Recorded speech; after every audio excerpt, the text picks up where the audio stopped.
Okay, washing machine repaired. How did I do it? Well, first of all, I definitely made sure that that's not working by plugging it into mains power. And what I did was, you'll notice the spacing is a little different on these. The two ones that are close together are your brown and your blue.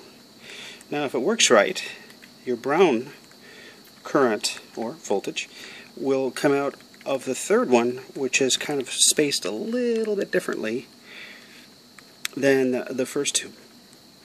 So if I turn it around, you can think of it this way.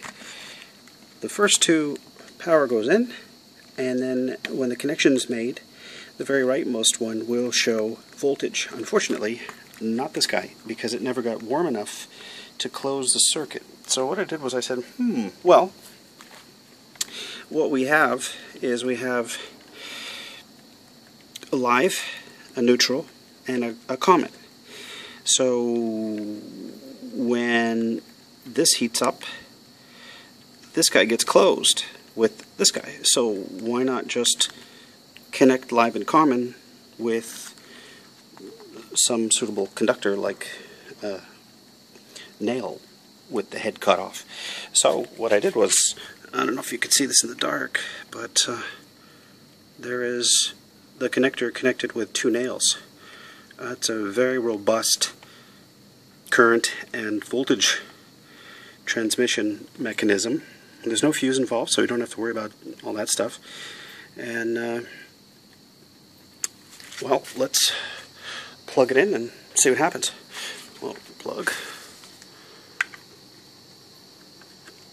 Bear with me. Okay, so we are plugged in, and we're going to turn this thing on. Now, normally what happens is you turn this guy on, a strip heats up, closes the circuit, and the very first thing it starts to do is fill with water, because that's the first thing a washing machine needs to do, is fill with water. So we put it on a washing program, and okay, I'm ready. This light should go on, and we should hear it fill.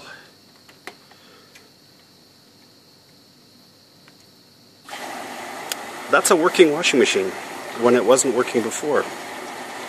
So that means this part here, no good and not needed. But I do need to reinstall it so the door can close properly.